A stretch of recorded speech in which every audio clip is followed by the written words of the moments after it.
Bueno, vamos a continuar entonces ya viendo los aspectos de Scrum. Gracias a todos los que levantaron la mano.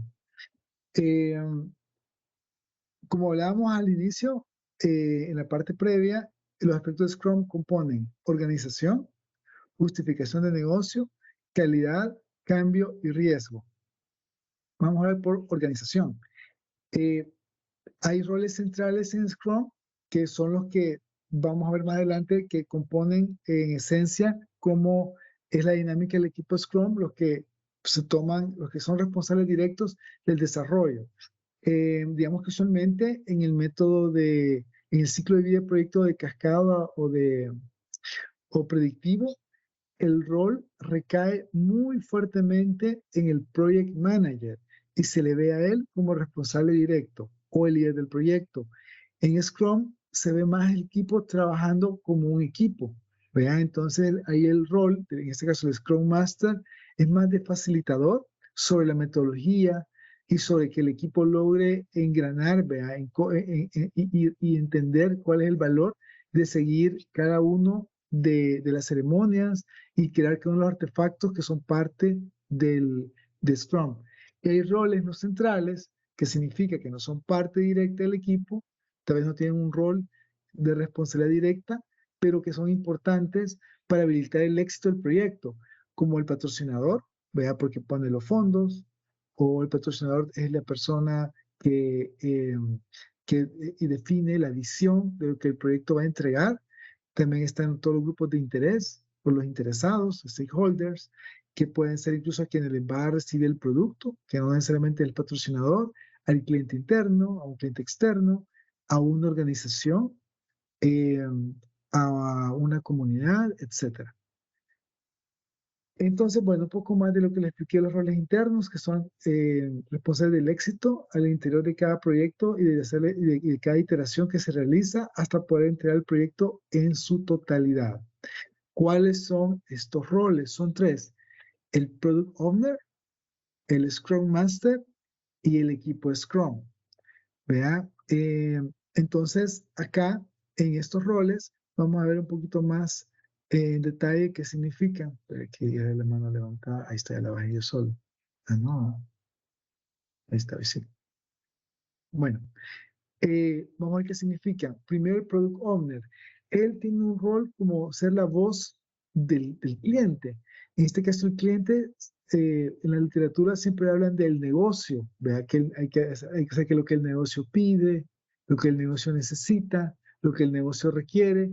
Pero para efectos de nosotros, cuando hablamos del negocio, nos referimos a la organización en general, porque puede ser una organización con una empresa que busca generar ganancias para sus accionistas o ganancias para el dueño, pero también puede ser una organización sin fines de lucro, como una ONG, o puede ser una institución del sector público que busca llevar esos beneficios y donde ahí el negocio puede ser la población o la comunidad a donde se dirige el beneficio del proyecto. Entonces, el Product Owner viene a ser esa voz de lo que defina el negocio, ¿verdad? Según lo que hablamos hace un momento, y que debe de poder recopilar y, como dice acá, articular esos requerimientos que el cliente tiene. Y también debe de poder priorizar y entender para poder saber cuál agrega más valor. Luego está el Scrum Master, como le dije hace un momento, más que el Scrum Master, más que el líder tal cual del equipo del proyecto, se ve a sí mismo como parte del equipo y es un facilitador, ¿vea? Y ayuda al equipo para que siguiendo las prácticas de Scrum puedan lograr llegar al éxito del proyecto. Y enseña, los acompaña, orienta en las reuniones, documenta, ¿vea? Dependiendo del tipo de rol que tenga, incluso porque, a ver, podemos implementar un Scrum de manera análoga, ¿vea? Es decir, así nada más papel, lápiz, una hojita de Excel incluso, o podemos implementar Scrum con un sistema. Entonces, típicamente el Scrum Master, además de definir los procesos, también tiene un rol de administrar el sistema, los tableros, etcétera, etcétera. Y por último, el equipo Scrum. Que el equipo Scrum, dependiendo del tipo de proyecto, se puede integrar por diferentes personas. Si hablamos de un proyecto de desarrollo tecnológico, Vas a tener dentro del equipo a un experto en interfaces y en experiencia de usuario, que es el UX UI. Va a tener a alguien responsable también de bases de datos, probablemente un arquitecto, un desarrollador de front-end, otro desarrollador de back-end, alguien de seguridad, vea, alguien, bueno, tiene el arquitecto ya, y finalmente alguien que implemente esto. Ah, bueno, y alguien de calidad, alguien que puede hacer todo el quality del código que se está desarrollando, pruebas de estrés, eh, pruebas de seguridad, etcétera.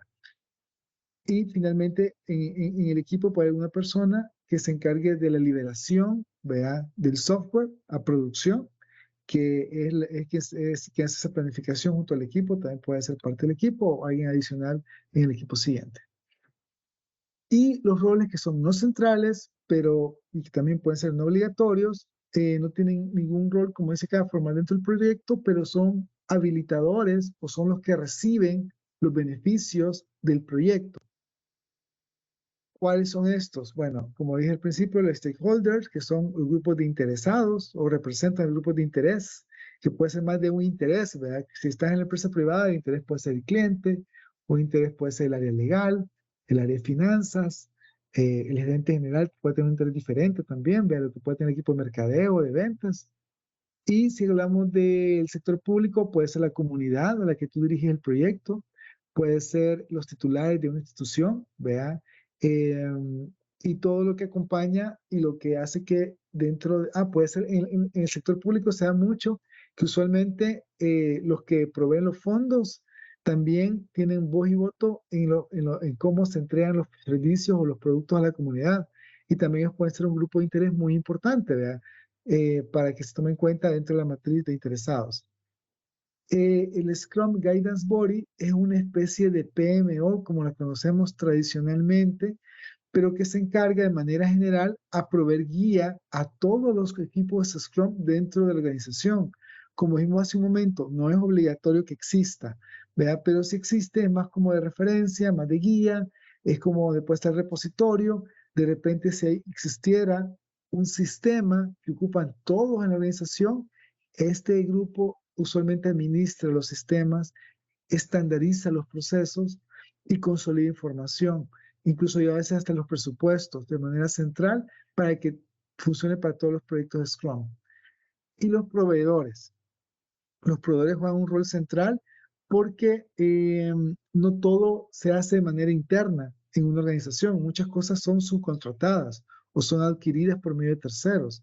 Entonces puede ser que tu proyecto es totalmente dentro de la institución, dentro de tu empresa, que es in-house. Bueno, no tendrás ningún problema con proveedores.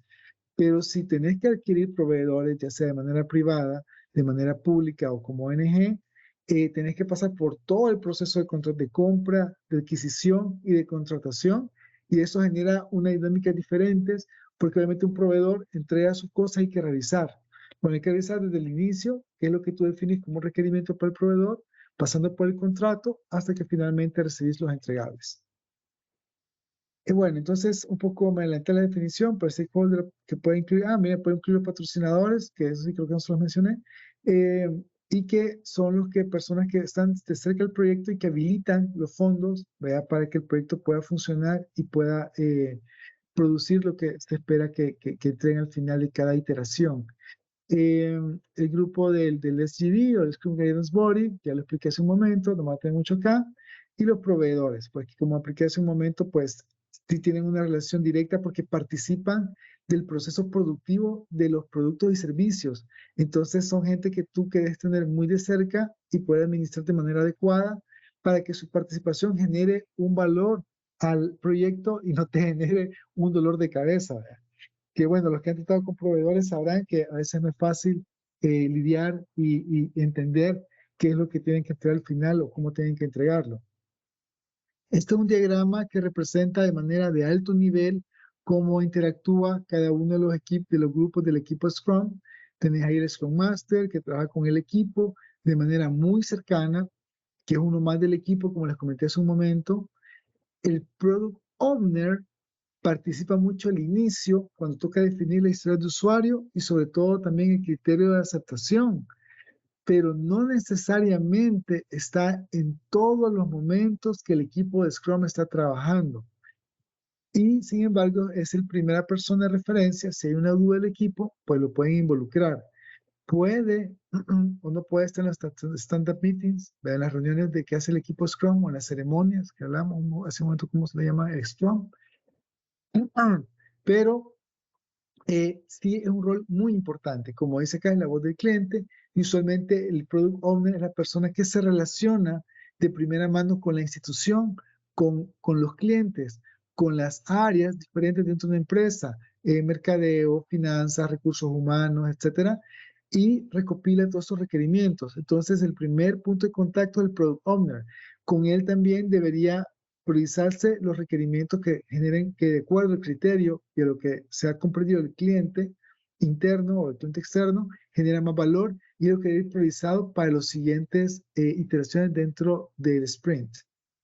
Entonces vamos a ver un poco otro video adicional eh, con Scrum Study y habla un poco acerca de la organización. Chivísimo. Ok, ahí se lo dejo. Hello, and welcome back to Scrum Study. This segment will introduce you to Scrum project roles. Scrum project roles fall into two broad categories. Core roles are those roles that are mandatory for producing the product of the project, that are committed to the project, and that ultimately are responsible for the success of each sprint of the project and of the project as a whole.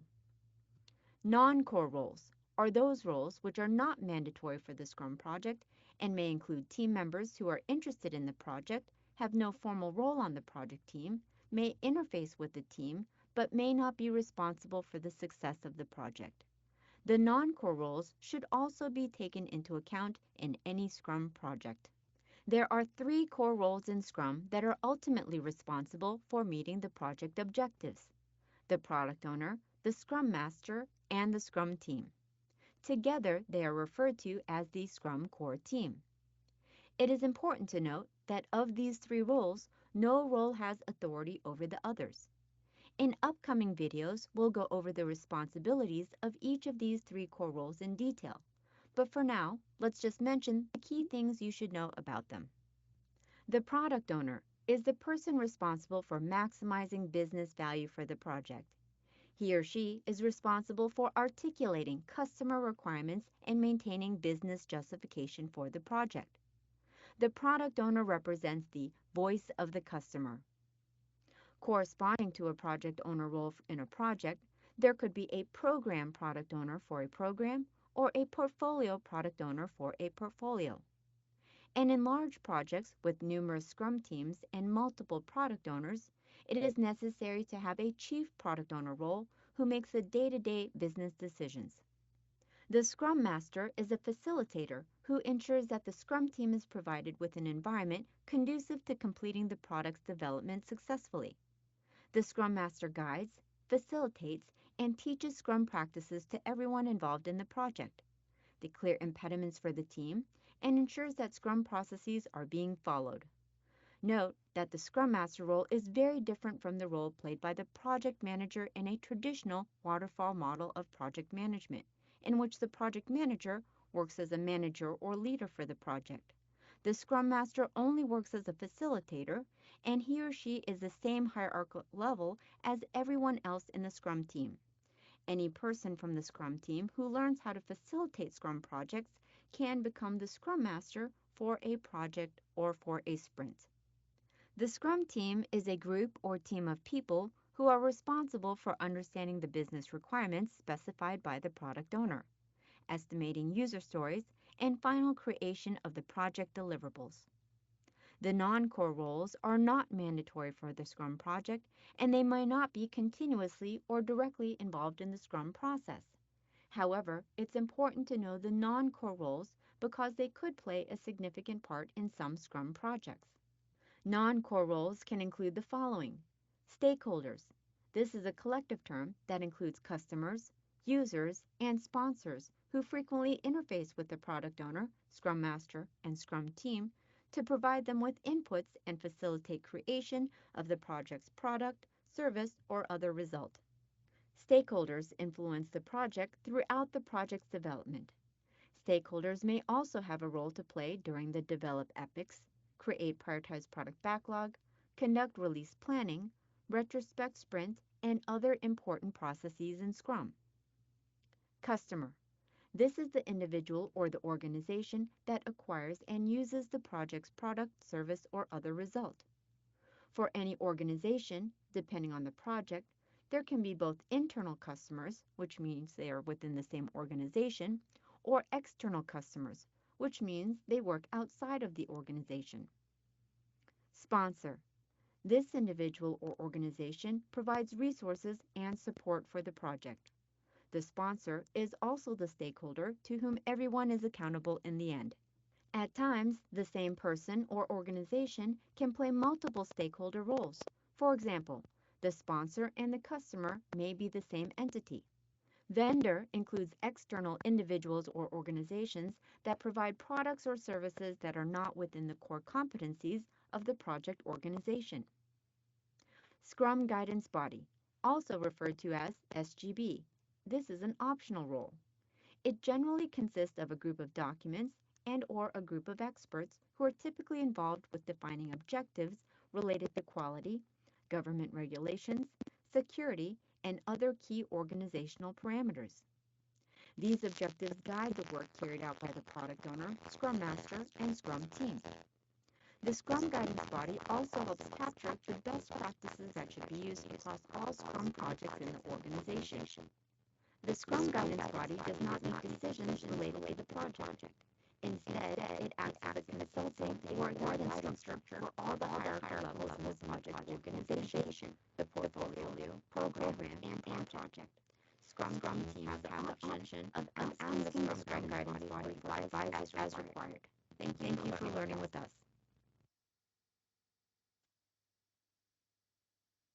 Ok, buenísimo. Regresamos. Entonces, ok, vamos a ver, esta es la prueba, a ver si estamos todos despiertos, ¿ve? Poniendo atención. Así que les vamos a preguntar la siguiente sesión de encuesta. Vamos a cargarla. Ok.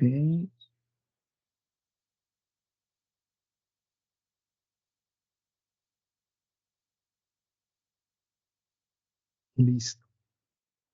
Chévere. Ahí está la encuesta para que podamos responder. Vamos a dar unos segundos. Dice la pregunta, ¿quién es responsable de proporcionar al equipo Scrum un ambiente favorable para la elaboración de entregables?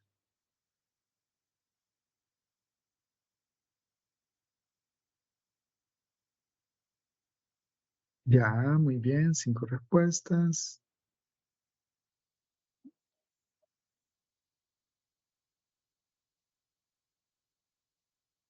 11. Ajá. Quedamos 13. Vamos a unos segundos más, a ver si todos estamos despiertos. Ya, ok. 16, vale. No lo piensen mucho, o sea, de verdad, con lo que lograron entonces del video, miren, esta es una prueba previa al examen de certificación, así que ahorita es la oportunidad de aprender más bien, vea, si tienen un error, lo pueden entender, vea, la lección aprendida es que entendamos por qué no lo respondimos de la manera adecuada y eso nos va a obtener el aprendizaje. 17, chévere, ahí lo vamos a dejar. Entonces, la respuesta correcta es el Scrum Master. Vea, es la respuesta correcta. Aquí está al principio Scrum Master como A, aquí está como C.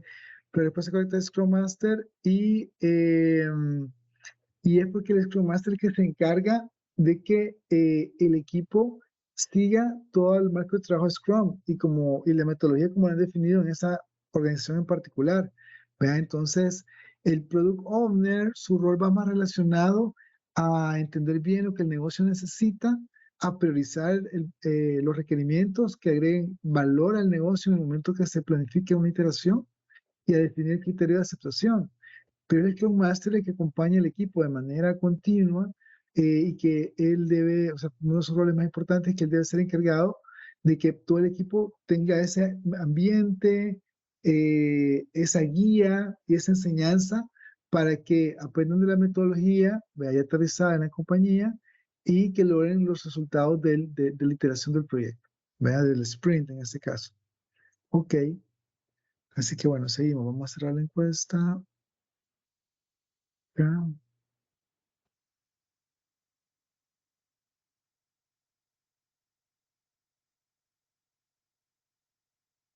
Ups,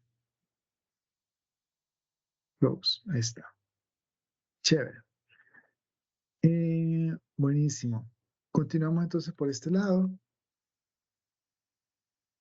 Ah, ese está interesante. ¿Debe tener el Scrum Master conocimiento técnico? Usted, o sea, bueno, no sé qué creen ustedes. En mi experiencia, por lo menos, el Scrum Master usualmente no es el experto técnico dentro del equipo del proyecto. Usualmente, los que son los técnicos expertos son los que están desarrollando los productos entregables. Y también ocurre de que dentro del grupo de los interesados, tú identificas gente que sea tu experto de referencia, que de repente no está en el proyecto porque tiene otras responsabilidades que hacer, pero que es importante que tú lo sepas identificar para poder preguntar o consultar cuando el equipo tenga dudas. O sea, no se trata de que el Scrum Master tenga todas las respuestas técnicas a los problemas, pero por lo menos debe de ayudar al equipo a orientar hacia dónde dirigir esas preguntas, esas dudas, o poner en la mesa de las personas que toman decisiones las alternativas que hay y él llevar esa reunión por delante para que el equipo pues se sienta acompañado y acuerpado en que el Scrum Master los está guiando, ¿verdad? Por dónde debe guiarlos. Bueno, empezamos con la parte de justificación de negocio. En esto, o sea, como el principio teórico detrás de esto es que nadie debería ser un proyecto que no te agregue valor. Pero si pensamos que el tiempo es escaso, la energía es escasa en una organización, en una institución, también el dinero es escaso y los recursos en general, personas, bueno, no solo el dinero, sino que las personas, eh, los momentos en que utilizas para lanzar un nuevo proyecto, debería de pasar primero por un análisis de identificar cuáles son los proyectos más importantes que debe estar realizando primero y que pueda utilizar los recursos, nuevamente, que son escasos, de la mejor manera. Entonces, en ese sentido, el análisis de negocio a lo que te ayuda es a entender que lo que tú estás haciendo es la mejor decisión a ese momento.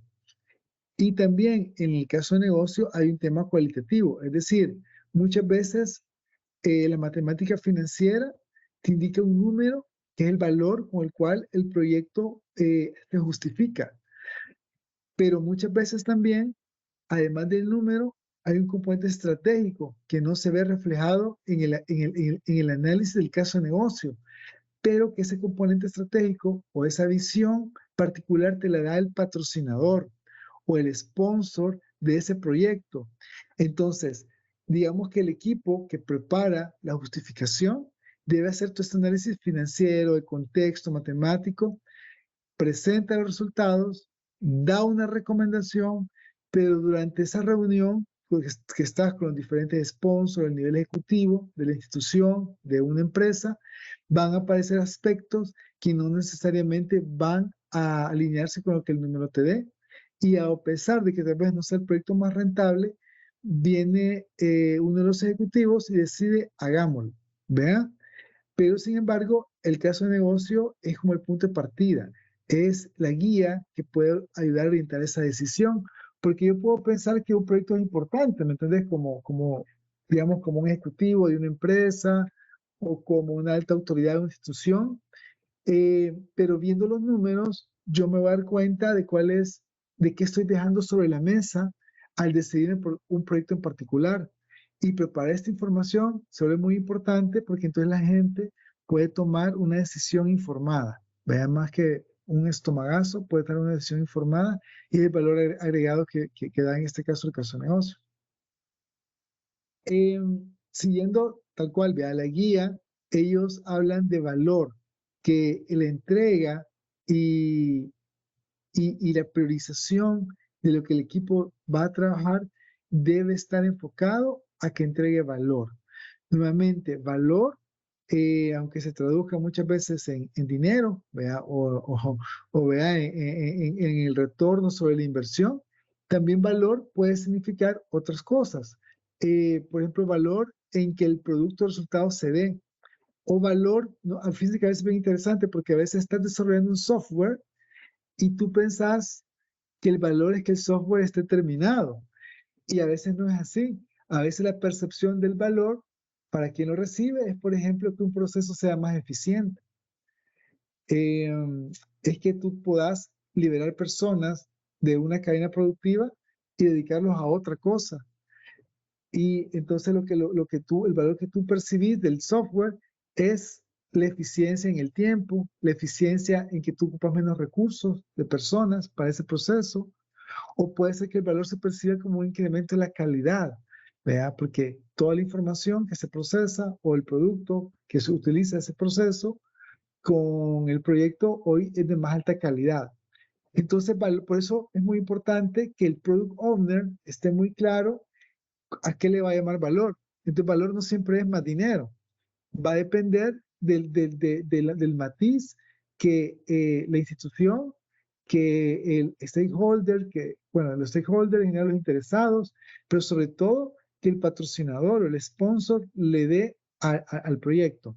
Entonces debe estar bien claro en que los requerimientos en su forma de entender deben estar claramente alineados a qué es lo que le llama valor de acuerdo a lo que el negocio le ha dicho. El negocio entendiendo cualquier tipo de institución o organización. Bueno, entonces, como muchas veces también no está claro cómo iniciar, o sea, que el alcance está totalmente definido, es que debemos de iniciarlo, y bueno, y tenemos la presión de iniciar lo más pronto posible, es por eso muy importante que podamos identificar cuáles de todos los requerimientos son los que generan ese valor a la empresa, y de manera que al inicio del proyecto nos enfoquemos, que lo primero que trabaje el equipo sea lo que crea más valor, de manera que también para las personas que están viendo el proyecto, cómo se desarrolla, para los que reciben los productos que cada sprint va desarrollando, entonces se van animando, ¿verdad? O sea, en la medida que algo genera más valor, se van animando a continuar con el proyecto.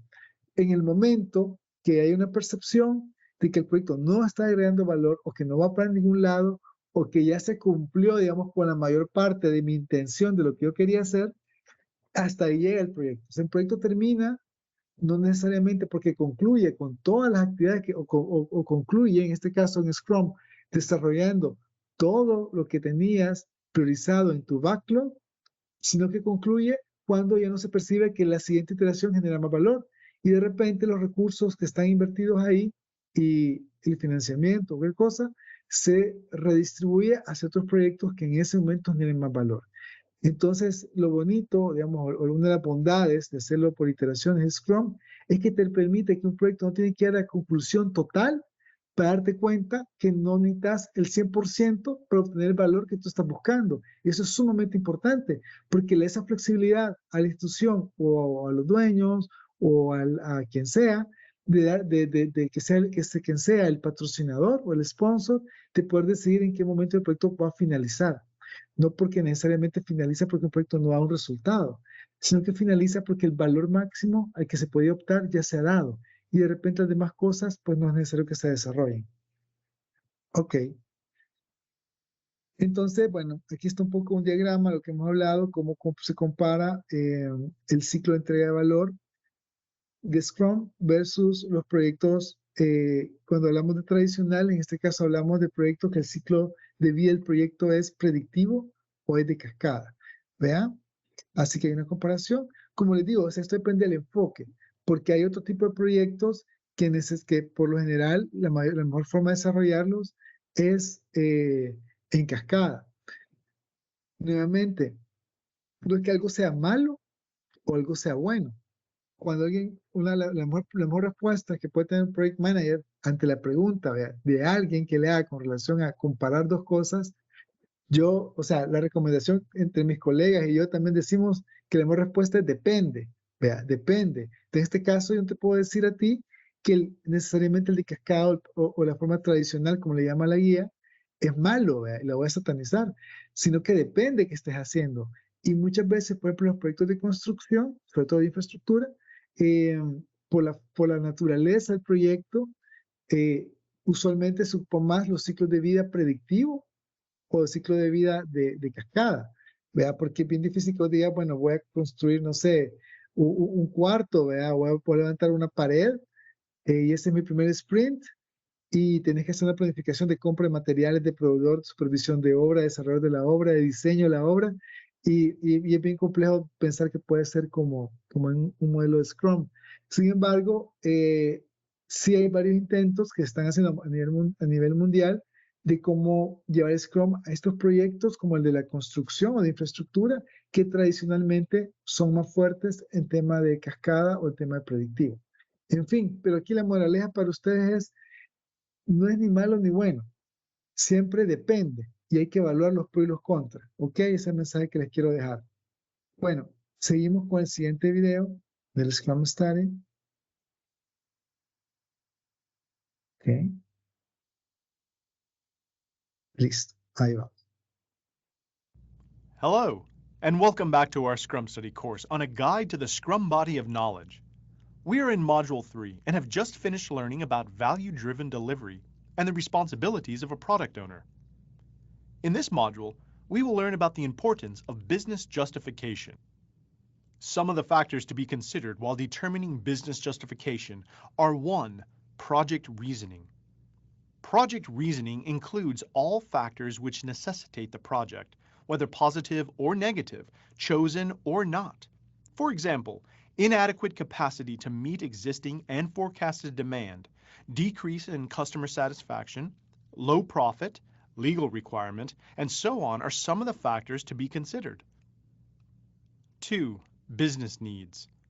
Business needs are those business outcomes documented in the project vision statement, which the project is expected to fulfill. 3. Project benefits. Project benefits include all measurable improvements in a product, service, or result which could be provided through successful completion of a project. 4. Opportunity costs. Opportunity costs cover the next best business option or project that was discarded in favor of the current project. 5. Major risks. Risks include any uncertain or unplanned events that may affect the viability and potential success of the project. 6. Project timescales. Timescales reflect the length or duration of a project and the time over which its benefits will be realized. 7. Project costs. Project costs are investment and other development costs for a project.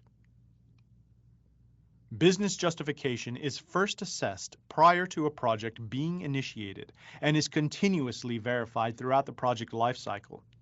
The steps to determine business justification are to first assess and present a business case. Business justification for a project is typically analyzed and confirmed by the product owner. It is documented and presented in the form of a project business case prior to initiate phase and involves considering the various factors specified in section 4.4.1. Second, perform continuous value justification. Once the decision makers approve the project vision statement, it is then baselined and forms the business justification. The business justification is validated throughout the project execution, typically at predefined intervals or milestones, such as during portfolio, program, and prioritized product backlog review meetings, and when major issues and risks that threaten project viability are identified. And third, confirm benefits realization. The product owner confirms the achievement of organizational benefits throughout the project, as well as upon completion of the user stories in the prioritized product backlog. This brings us to the end of our session on the third module of business justification. I look forward to seeing you in our next session, which deals with the different techniques used for business justification.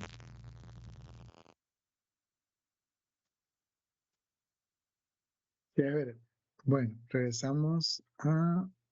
Ok. Y hoy el momento para ver, vean, hicimos por eso atención a los conceptos.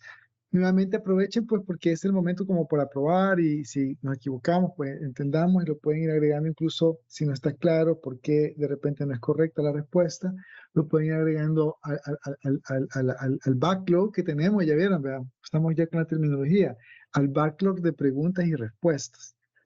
Así que vamos con la siguiente encuesta. Listo, ya la pueden ver. La pregunta dice, ¿cuál de los siguientes enunciados no es verdadero en relación al framework de Scrum? Aquí están las 4 opciones. Elijan cuál creen que no es verdadero.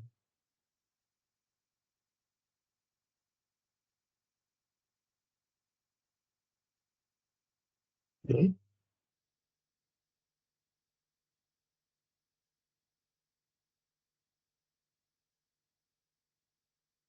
Ok, pueden ir viendo las respuestas.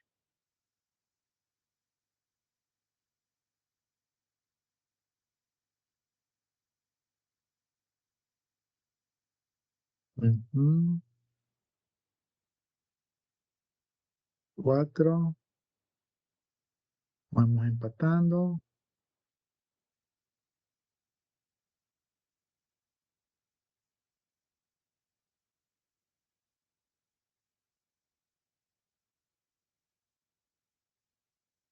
Ese está más reñido. Veo que este se lo he hecho pensar. Bueno, vamos a dar unos segundos más.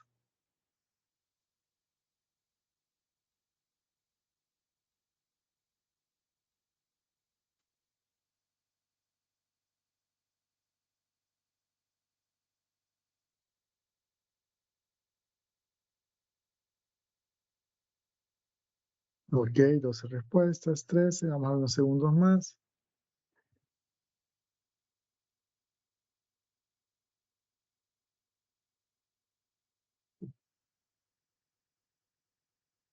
Bueno, vamos a cerrar la encuesta, así como está ahorita. Tenemos ahí diputada, ¿verdad? Muchos eligieron el B y otros el C. Les voy a dar la respuesta de acuerdo la guía del manual. El C, pero que le den el C, que el valor de negocio se entrega en forma incremental, digamos que sí es verdadero, porque realmente como todo el valor del proyecto no lo entregas de una sola vez, te enfocas en lo que agrega más valor, pero aún así en lo que agrega más valor al principio, va a ser de forma incremental. La respuesta correcta es la B, y aquí también lo que pudo generar confusión es porque el Product Owner, parte de su rol, es priorizar el backlog. Aquí como la cascarita, no la cascarita, pero los que tienen, o sea, a ver, eso se lo explicaba alguien el día de ayer, para que no genere frustración.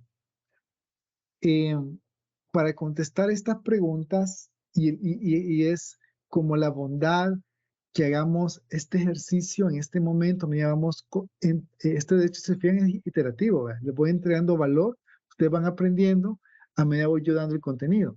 Entonces, espero que les sirva como valor lo que les voy a decir. Eh, la, el objetivo de hacer la revisión de las respuestas no se trata de si tienes razón o no, porque eso no es lo importante. O sea, tú me puedes decir a mí, mira, pero yo donde trabajo así funciona. Creo que tu respuesta está mala. O puede ser que la guía está equivocada. Sin embargo, si lo que estamos buscando es la certificación, lo que tenemos que entender es más bien cómo la guía piensa y más allá de lo que tú creas que está bien o está malo, porque no es personal, vea, sino que es de entender cómo la guía interpreta la respuesta a la pregunta que te está haciendo. No sé si alguno de ustedes tuvo la oportunidad de estudiar para el TOEFL o para el GMAT. Al menos yo, bueno, el GMAT no sé si todavía lo hacen, pero cuando yo estaba en la universidad lo hacían. Y el TOEFL también. Cuando tú vas a un curso de TOEFL o de GMAT, por ejemplo, en el TOEFL no se trata que tú aprendas inglés, sino que se trata que tú pases el examen. Aquí yo les digo algo parecido. Cuando hacemos las preguntas, no se trata o sea, estamos aprendiendo y el contenido es para aprender, pero cuando llegamos al momento de la pregunta, es que aprendamos en qué se va a fijar las preguntas de la certificación. yo veo que algunos no están participando en las preguntas.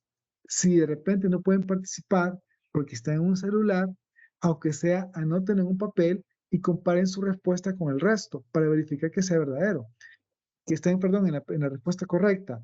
Entonces, aquí el aprendizaje es que entendamos por qué la guía nos da a entender que la respuesta correcta en este caso es la B. Y aprovecho para crear el punto ahorita porque fue la que tuvo empate prácticamente. La mitad, o sea, de los que respondieron en la B y la C, la mitad se fue por la B y la mitad por la C.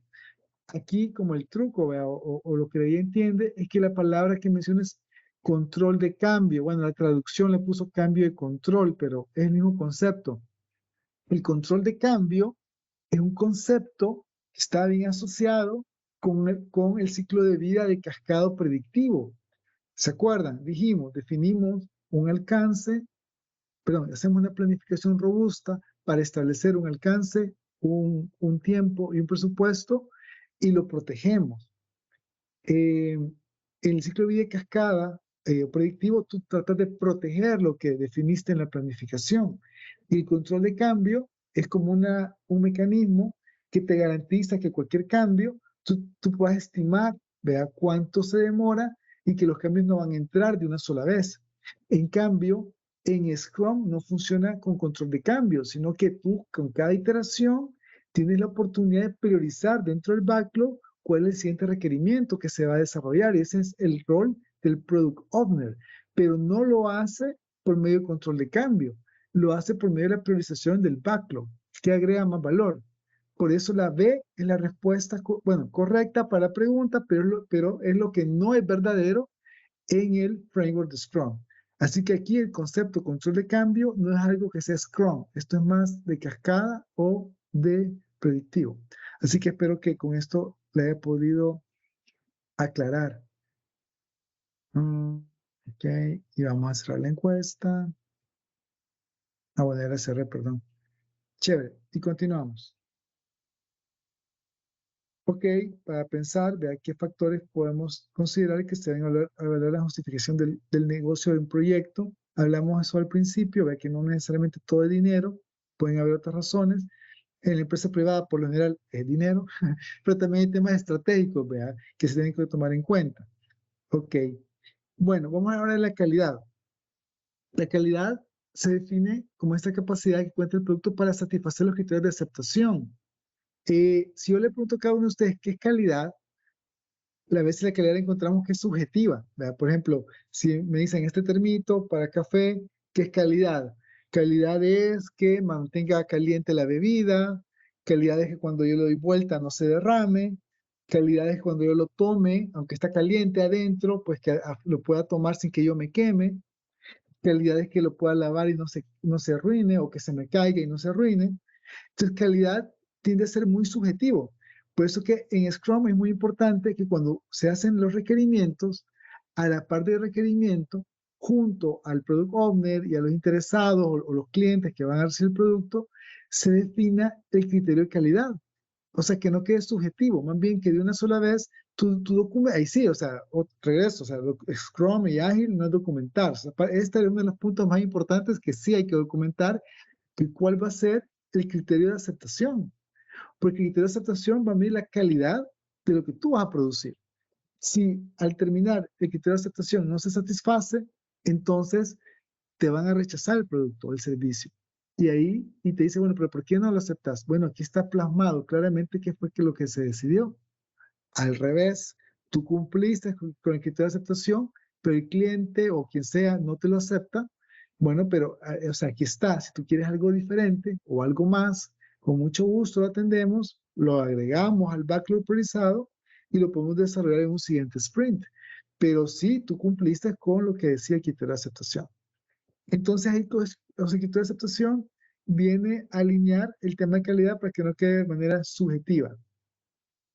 Entonces, siempre de manera continua, como dijimos que la iteración también puede ser una prueba, el sprint debe concluir y de manera que ya sea que al final el cliente o a quien le íbamos a entregar los productos no los haya aceptado, pero tengo que concluir cualquier cosa en base al criterio de aceptación o a la calidad esperada, se debe de volver a programar y volver a levantar dentro del backlog, vea, priorizado, para desarrollarle un siguiente sprint. Entonces, digamos que esta lista del backlog priorizado, que nos debe reflejado todos los criterios de calidad también, junto a cada uno de los requerimientos, no concluye o nunca está terminada una de dos. O terminaste de desarrollar todo el backlog hasta que no te quedó absolutamente nada, ¿verdad? Porque así era el proyecto. O como les dije antes, el proyecto ha dado todo el valor necesario para que entonces ya la organización se sienta satisfecha y considere que lo que hace falta el proyecto no sea necesario desarrollarlo y lo concluye y los recursos se asignan a otros proyectos o el presupuesto que quedaba se asigna a otro proyecto que tal vez agregue más valor que el proyecto que estás haciendo en ese momento. Así que bueno, y todo esto depende del momento que lo estés haciendo, depende del entorno económico, empresarial, del financiero que te encuentres con tu presupuesto, etcétera, etcétera. Y eso se va haciendo parte del negocio y es el product owner, que es la voz de que tiene que irte contando a cada momento qué va pasando. Así que esto es un poco el ciclo del PDCA. Si ustedes se acuerdan un poco de calidad, vean, yo me acuerdo en la universidad que lo vimos. Es súper básico de planificar, hacer, actuar, actuar, verificar y después actuar sobre lo que tú has dicho que tienes que hacer. Vean, que no solo se queda en la verificación, sino que en la actuación. Y para esto vamos a ver otro video de Scrum para cerrar el tema de calidad. Vamos a ver. Ahí está. Listo. Aquí se lo pongo. Perdón, pongan atención porque después vienen las preguntas, ¿vean? Así que, oh. Hello, and welcome to our introductory course on the Scrum Body of Knowledge, or the SBOC Guide, a definitive guide for Scrum and the rules for the game. In this session, we will look at one of the 5 aspects of SBOC framework, quality. We will discuss the following: definition of quality and purpose of quality aspect, relationship between quality, scope, and business value, the concepts of acceptance criteria and prioritized product backlog, quality management in Scrum, responsibilities of Scrum core roles pertaining to quality management, and finally, comparison of Scrum with traditional project management with respect to quality management in projects. Let us begin by understanding the purpose of quality aspect. The purpose of the quality aspect is to define quality as it relates to projects and to provide Scrum approach on how to plan and achieve the required quality levels. Quality aspects provides scope for implementation of continuous improvement in management of a project and thus enhances the probability of project success by delivering products that meet the needs of the customer. In Scrum, the term product can be used to refer to any deliverable or output of a project, such as a product, service, person, process, or any other deliverable. For example, the deliverable of a recruitment project can be hired staff. The deliverables of a training project can be training documents, training schedule or plan, training sessions, etc.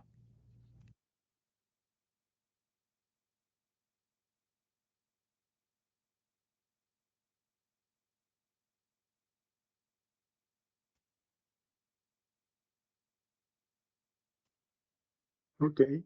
Vamos ahora sí con las preguntas. Listo. Bueno, vamos con las preguntas. Antes de publicar las preguntas, nuevamente los animo a participar. De repente no pueden tener la respuesta correcta, pero es mejor participar y aprender de los errores, a no hacerlo. Digamos que este es el momento seguro, ¿verdad?, de equivocarse y aprender. Si no, no vamos a poder aprender. Y lo otro es, si están en un celular o en otro dispositivo que no les permita participar, anótenlo y vamos entendiendo por qué la respuesta no les da igual. Chévere. Así que bueno, aquí va la pregunta, está publicada y la pregunta dice, ¿cuál es el componente objetivo mediante el cual se juzga la funcionalidad de una historia de usuario? Ok, tenemos las opciones. Veamos las respuestas.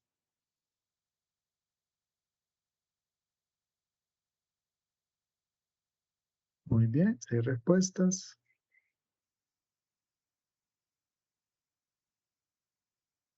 Ok.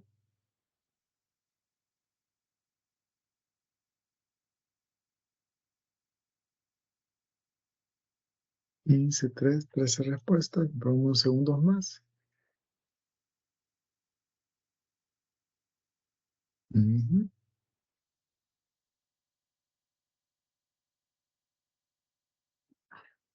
Bueno, vamos a quedar ahí. La mayoría ha puesto, perdón, tengo que cerrar la encuesta.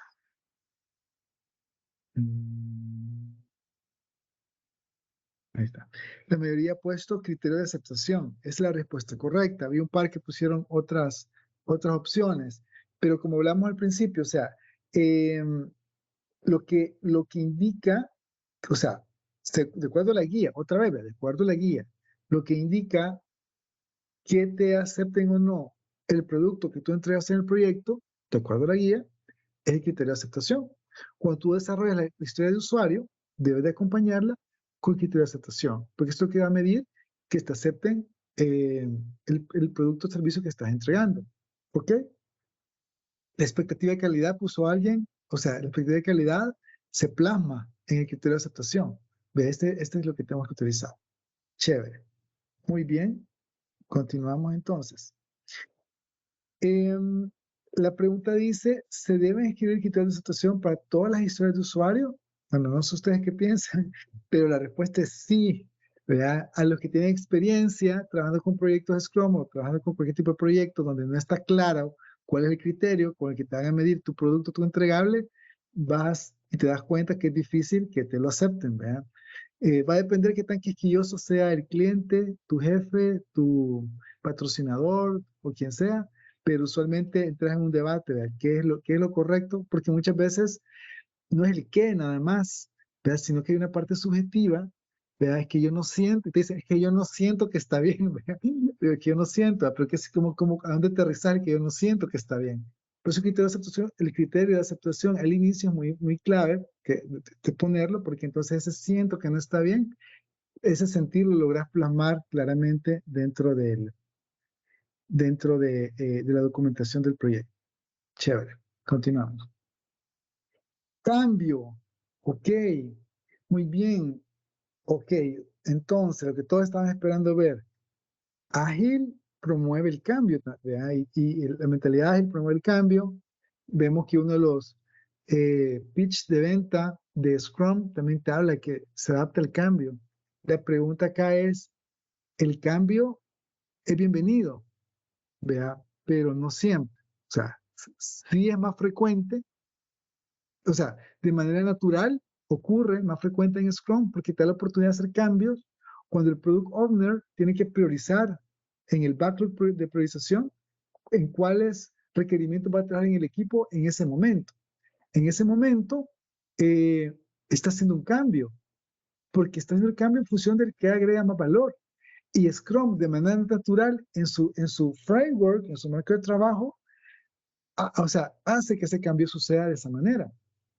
A diferencia de cascada o predictivo, que hay un control de cambio, vuelvo sobre el término que sacamos, o sea que no todos estaban muy claros en la pregunta anterior, el marco de trabajo de cascada o predictivo, el cambio se ve como malo, entre comillas, porque te viene a arruinar tu planificación. Entonces le pones un control de cambios para asegurarte que si hay algunas consecuencias del cambio, tengas que ir a ajustar presupuesto, alcance, recursos, criterio de calidad, plan de comunicaciones. O sea, o sea, con el control de cambios en el ciclo de cascada predictivo, tú tienes que ir a ver todas las aristas que te afectan lo que te están pidiendo. Y únicamente, si lo haces bien, porque, o sea, estoy en cascada, tengo que hacer bien mi trabajo. Si yo soy un project manager en cascada o en predictivo, cuando me pidan un cambio, la respuesta no es sí ni no. La respuesta es, ok, deme un tiempo para verlo. Te respondo, no sé, depende de qué tan urgente, te respondo en la tarde, dame chance una hora, mira, te puedo responder en 3 días, o sea, pero tú ves, o sea, porque acuérdense, depende. ¿Podemos hacer este cambio? Te van a preguntar a ti. Depende. Dame chance un día y lo analizo, o unas horas. Pero en cascada, tenés que ir a analizar el cambio, ver cómo te impacta en todas tus aristas, y después del análisis vas y decís, ok, este es el cambio, podemos hacer A, B, C, yo recomiendo D. Cascada. En Scrum no funciona así.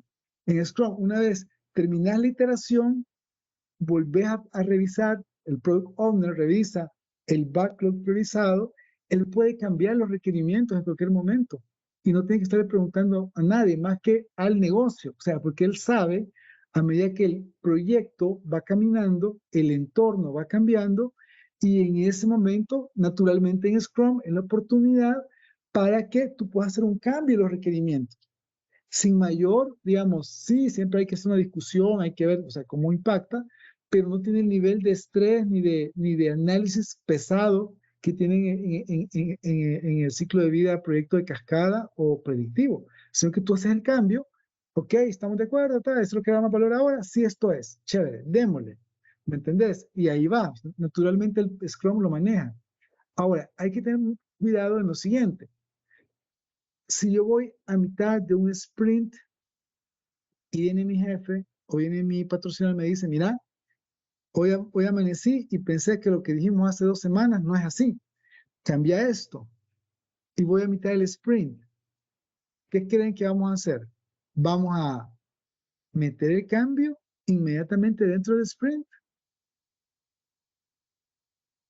Ok, Scrum se adapta al cambio, pero también tiene su momento en que este cambio va a ocurrir. Entonces la respuesta es no. O sea, ahí tienes 2 opciones, perdón. Nunca le decís no a un jefe o a un cliente interno. Nuevamente, depende. Si vos estás en la mitad de un sprint de 2 semanas, y te dicen el viernes de la primera semana, metamos este cambio ya. Te enfrentas a dos opciones. Una opción es, ¿qué tan crítico es ese cambio? Si ese cambio es demasiado crítico y no puedes esperar, entonces tú decides parar el sprint e iniciar uno nuevo para que incorpore el cambio que te han pedido. Pero el sprint se detiene y se para y se impresa uno nuevo. Si el cambio, después de hablar con tu impaciente patrocinador o con el mercado, porque el mercado cada vez no depende del patrocinador, sino que la presión del momento y todo o sea, el valor agregado va cambiando y él te transmite, vea, los requerimientos y te dice, necesitamos cambiar esto. Entonces, después de reflexionar con él, le pregunto, mira, ¿y es realmente muy, muy crítico? O sea, tan crítico que yo tengo que detener todo lo que estoy haciendo por ese cambio y volver a empezar el sprint. Y si lo piensas y te dicen, mira, de repente tal vez no, podemos esperar una semana más o podemos esperar 2 semanas a que el sprint termine y en el siguiente sprint metes este cambio. Entonces, lo manejas de esa forma. Anécdota entonces, moraleja, el cambio en Scrum, bienvenido. Mentalidad ágil, bienvenido el cambio. Pero incluso en Scrum hay un momento para el cambio. Si te enfrentas con un cambio que te solicitan en medio del sprint, tienes 2 opciones. O detener el sprint, empezar uno nuevo con el cambio que te han pedido, o lo dejas en el backlog priorizado, el cambio que te pidieron, y lo tomas en consideración de manera prioritaria para el siguiente sprint. ¿De acuerdo?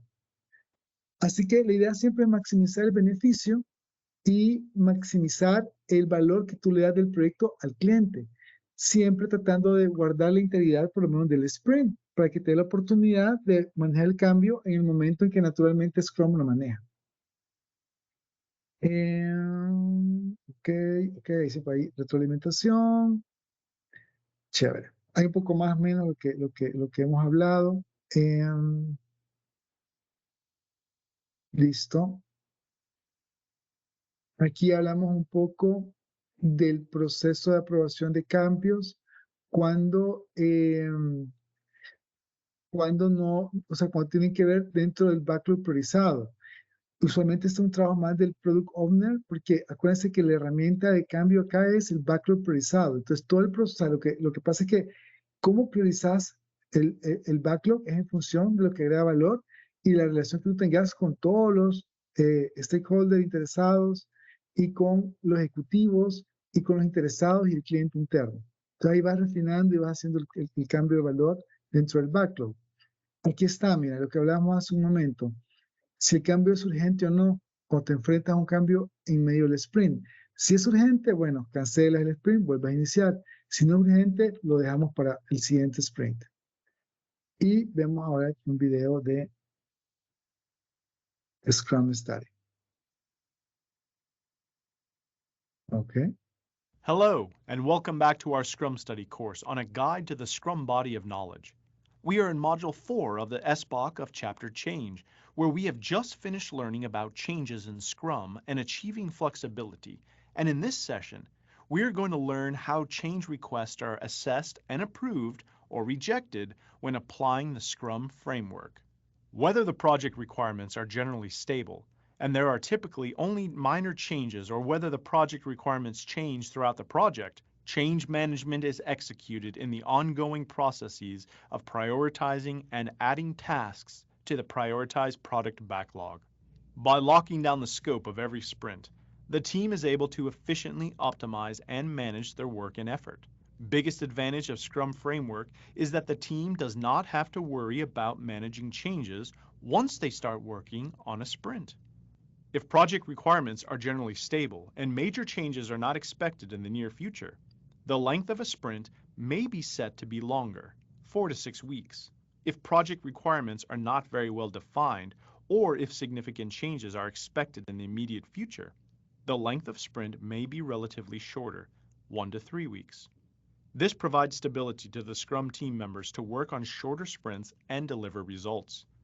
It is important to note that expected change is not the only factor used to determine the length of sprint. Other factors that are also needed to be considered include actual time to get work done, planned date for a release, any other factor as determined by the product owner or Scrum Master that need to be considered while determining the length of sprint. Length of sprint should preferably be consistent. One of the greatest impacts of changing the length of sprint is that it causes a reset on all tracking at the project level. Previous velocities may become useless for forecasting and planning of future sprints. Without an accurate velocity, which is a primary metric in any Scrum project, the Scrum team cannot be measured for effectiveness. Grooming helps ensure that refining of requirements and their user stories is done well in advance of the sprint planning meeting, so that the team has a well-analyzed and clearly defined set of stories that can be easily broken down into tasks and subsequently estimated. The product owner is responsible for adding and revising prioritized product backlog items in response to any changes, and is responsible for providing more detailed user stories that will be used for the next sprint. It is important to note that any item in the prioritized product backlog is always open for re-estimation until the sprint backlog is finalized in the Create Sprint Backlog process. After that, changes can continue to be made until ultimately prior to the sprint planning meeting if required. An effective grooming session should result in clearly defined prioritized product backlog items, PBIs, so that the Scrum team clearly understands what the customer's requirements are. Acceptance and done criteria may also be discussed during grooming sessions. Although the product owner has the final say on prioritized product backlog items and whether to accept or reject any user stories, it is the Scrum Master's responsibility to ensure that the requirements and acceptance criteria are not altered during the sprint review meeting for the user stories completed in the current sprint. This brings us to the end of our session on the integrating change in Scrum and how change requests are assessed and approved. I look forward to seeing you in our next session on the impact of changes at the program and portfolio levels. Chévere, regresamos. Mira, aquí por alguna razón Microsoft se me adelantó y creo que disparó el cuestionario antes de tiempo. Yo creo que la mayoría lo respondió, ¿verdad? 17 respuestas tengo acá. Entonces la pregunta dice, ¿quién es responsable de asegurar que no se cambien los requerimientos y las historias de usuario relacionados a un sprint acordado? La mayoría respondió el Scrum Master, y es correcto, es el Scrum Master el que es como el portero, digamos, de que se siga con el marco de trabajo Scrum. Y si hay que tomar una decisión en que hay que interrumpir el sprint y comenzar uno nuevo, o que ese requerimiento de cambio se espere al siguiente sprint, es lo que el Scrum Master debe hacer. Usualmente, unos pusieron Product Owner, pero usualmente el Product Owner tiene, a ver, como es la voz del cliente, Digamos que su corazoncito está más del lado del negocio y lo que necesita. No es el primer interesado en respetar, ¿verdad? Y proteger los procesos de Scrum. Así que bueno, Scrum Master es la respuesta correcta. Ok, seguimos entonces. La pregunta es, bueno, un punto para reflexionar es si, para que lo piense cada uno, vea, si en la organización donde ustedes están hay un control de cambios o no. Yo a este particular le tengo, digamos, personalmente, es bien importante saber siempre cómo responder ante los requerimientos de nuestros jefes, porque nuestros jefes pueden ser muy insistentes muchas veces, pero no están locos y no son gente irracional, solamente son gente muy inteligente y que hay que saber cómo lidiar con nuestros eh, interesados, con nuestros patrocinadores, de forma muy estratégica para poder manejar esos requerimientos, ¿vea? Porque puede ser en Scrum, puede ser en cascada, pero la presión de los cambios siempre está ahí y es la misma. Vamos a ver hoy del riesgo. Entonces el riesgo vamos a definirlo como un evento incierto. El riesgo tiene una connotación muchas veces negativa, pero el riesgo realmente es como es una probabilidad de algo que ocurra. A veces hay riesgos positivos, que le llamamos oportunidades, y hay riesgos negativos que le vamos a llamar amenazas. Vea, entonces en el lenguaje de Scrum creo que lo manejamos como un riesgo, porque son incertidumbres. Ah, bueno, aquí está, mira. Cuando es un impacto positivo, le llamamos oportunidad, cuando tiene un impacto negativo, una amenaza. Y hay que explotar los riesgos, ¿vea? Porque pudiera ser que cuando tú identificas estos riesgos, aunque uno piensa más en negativo, ¿ve? En prepararse para lo que le puede ocurrir y se prepara con una contingencia, también hay que estar atento a qué oportunidades se pueden abrir, por ejemplo, oportunidades financieras, oportunidades de mercado, oportunidades con el proveedor de avanzar más rápido en un desarrollo de un producto entregable. Entonces, también son oportunidades que se pueden aprovechar. Aquí hay un ejemplo en donde un inversionista en un proyecto puede ser un momento crítico, o sea, un riesgo que el inversionista se retire. Entonces, en caso que el proyecto encuentre un mejor inversionista dispuesto a invertir más y mejor, este puede ser considerado como una oportunidad. Vea lo que hablamos hace un momento de la parte financiera. Si hay un financiamiento adicional o se libera un presupuesto y tú puedes ocuparlo en otra cosa, es una oportunidad. Y hay que estar abierto a las oportunidades. Una amenaza sería que te quitaran tu presupuesto. ¿Verdad? Entonces tu presupuesto está en peligro porque te has tardado mucho o el proyecto no genera el valor que generaba antes, lo cual no es necesariamente malo, ¿verdad? Sino que como en todos lados, el dinero se dirige hacia lo que agrega valor para las personas y para la organización. Esto un poco el procedimiento de riesgos, que es muy parecido al ciclo de vida del proyecto de cascada, que identifica los riesgos, se evalúan, se priorizan, se mitigan y estos se comunican. De esto van a haber plantillas, que en un momento más adelante vamos a mostrar cómo se pueden ver, pero básicamente lo importante es la lógica de que partimos de una identificación, una evaluación y vamos hacia abajo hasta que se comunican. Parte del proceso de riesgo es tener que entender cuál es la probabilidad que ocurran y cuál es el impacto. Entonces, en una de las metodologías de cuantificación de riesgos, tú multiplicas la probabilidad que ocurra por el impacto. ¿Verdad? Entonces, es muy importante que tú puedas estimar con el equipo técnico en la matriz de riesgos cuál es la probabilidad que ocurra y con el impacto. En mi caso personal, pienso que una vez tuve un proyecto de entregar infraestructura de una empresa de telecomunicaciones, pues eran unas torres, y cada torre tenía que pasar como por 6 compuertas. Entonces, la probabilidad de que se pudiera entregar una torre a fin de mes dependía de muchos factores. Entonces hicimos un estudio porque a la empresa, o sea, a la casa matriz, había que entregarle una proyección a fin de mes de cuáles eran las torres que se iban a entregar, ¿vea?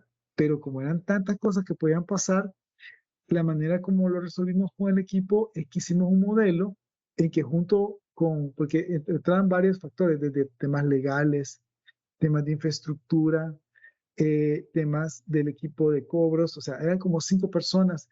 Los pusimos en un cuarto y a cada uno de las torres, que era como cada entregable del proyecto, se le hizo una matriz de riesgos.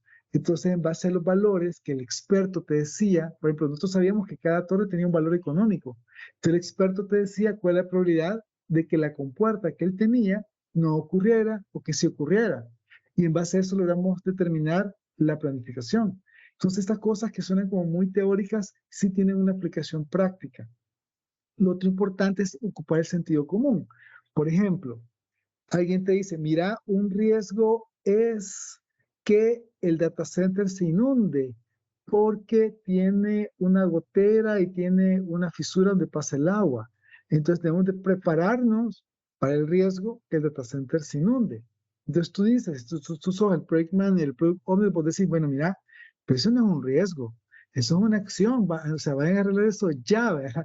En la siguiente lluvia es donde se va a inundar, o sea, si ya sabes que hay que tomar una acción sobre ese hallazgo que hiciste, tomas acción, pero no lo incluye en la matriz de riesgos. ¿Verdad? La matriz de riesgos que tiene una probabilidad que ocurra. En este caso, que haya una fuga o hay una fisura y que se mete el agua y que eso te va a complicar el data center, o sea, ya está ahí, pues, no es un riesgo que si llueve se va a mojar o se va a inundar. O sea, anda ahora y repáralo. O sea, tiene una acción inmediata. Entonces hay que identificar bien si estamos hablando de un riesgo o estamos hablando de algo que inmediatamente podemos tomar una acción que se mitigue. Ahora con el Scrum. Hay ciertos principios que los ven acá, como la flexibilidad, constantemente estar monitoreando la retroalimentación, también que el equipo se sienta empoderado, ¿verdad? Identificando estos riesgos. El tema de transparencia. El tema de transparencia es muy importante porque supóngase que en el reporte, perdón, en el proyecto, no tengas ningún reporte, en un proyecto no te dicen cómo va y entonces de repente el riesgo es no se cumplió en forma, en el producto, o no se cumplió con la fecha que se habían comprometido, pues porque nunca lo viste, nunca sabías cómo andaba. Entonces el tema de transparencia tiene un rol muy importante para que se tome acción en caso el proyecto vaya desviado como debería de ir. Y también esto es bien interesante que es bien propio del Scrum, que es la entrega iterativa. O sea, definitivamente, cuando el valor se va desarrollando en el tiempo y si tú priorizaste lo de mayor valor al inicio, un proyecto en las primeras iteraciones puede entregar hasta el 50 o el 80% del valor del proyecto.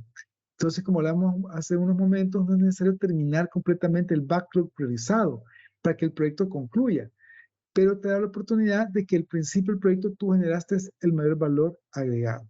Ok. Y vamos a ver la siguiente sesión de riesgo de Scrum Study.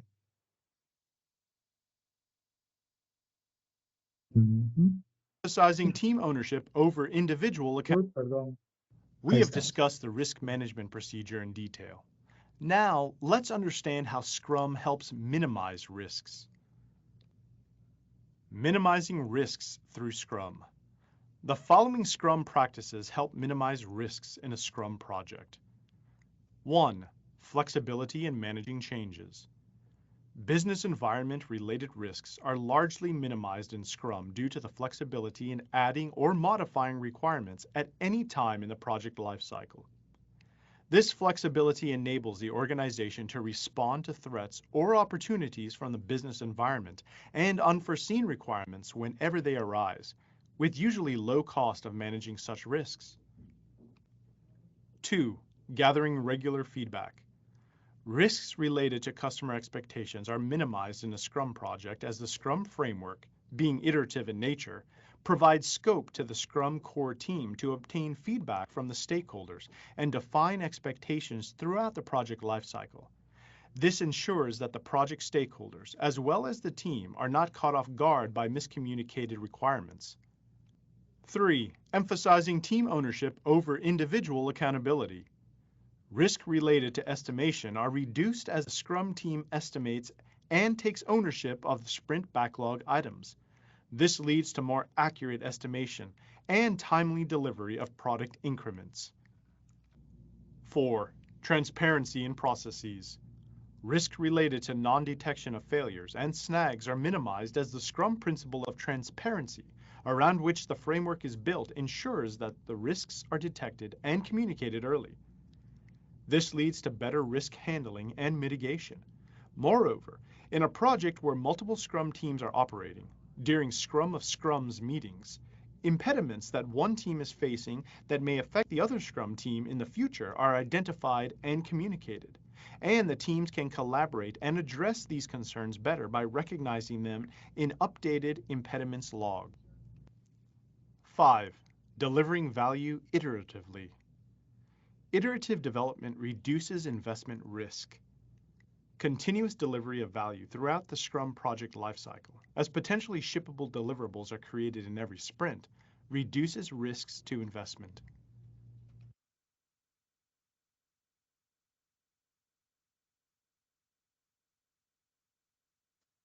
Chévere. Regresamos. Entonces, vamos a ver ahora las preguntas.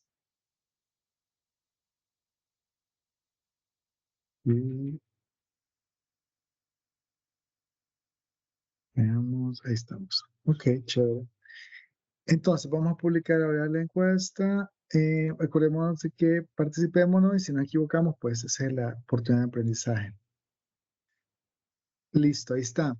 Dice la pregunta, ¿cuál de los siguientes enunciados no puede ser identificado como riesgo en un determinado proyecto? A ver, las respuestas.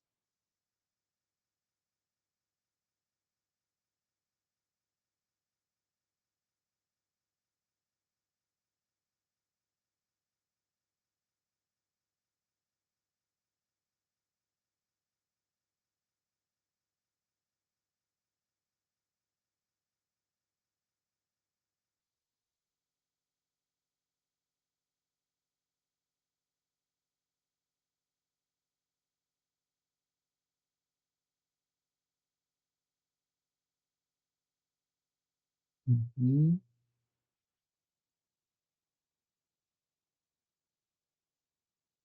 Esto fue interesante, las respuestas. Ok, veamos.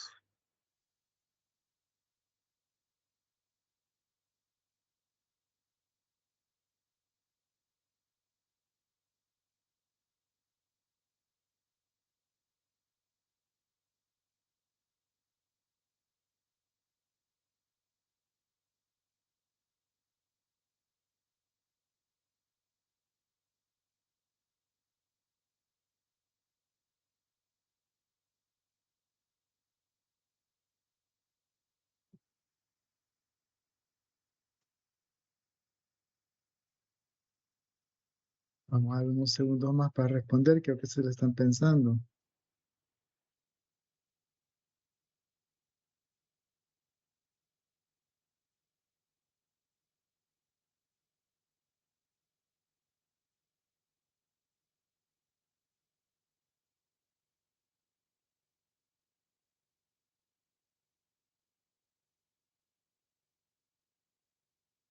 Ok, vamos a cerrar acá la encuesta.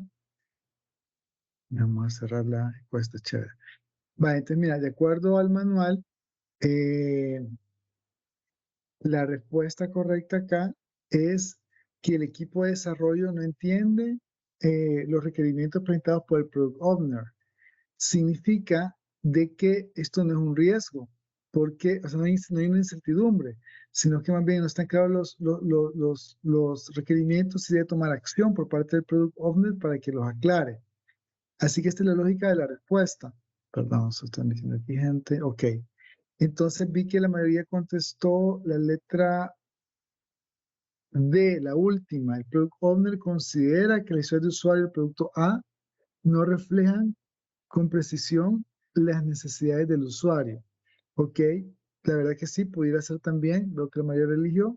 Sin embargo, la guía es la letra B, porque directamente es una brecha que está trabajando con la parte operativa del equipo del desarrollo. Y el literal D es algo que el Product Owner cree, pero ya, o sea, es algo que, o sea, ellos ya lo desarrollan, o sea, ya están desarrollados ahí y ya tiene historias de, ¿cómo se llama? Historias de usuario y historias de aceptación documentadas. Pero es en la B donde es un incidente que puede actuar el Product Owner porque si no los entiende, pues es una acción que debe tomar, no hay una incertidumbre. Aquí puede ser el tema del mercado, puede ser que cambie el contexto y lo que yo decidí ahora, mañana no sea así. Entonces hay una incertidumbre de por medio, pero en el B no hay incertidumbre, o sea, eso es así. Así que bueno, les digo nuevamente la explicación del libro y ahí vamos agarrando nota para ir estudiando. Bueno, la pregunta de reflexión aquí es, ¿puede pensar en algún momento un ejemplo de una amenaza y otra oportunidad? Ok, vamos a pensar en si en el proyecto que estamos ahorita o en el trabajo que estamos hay una amenaza o una oportunidad. Y hemos llegado al momento de la pausa.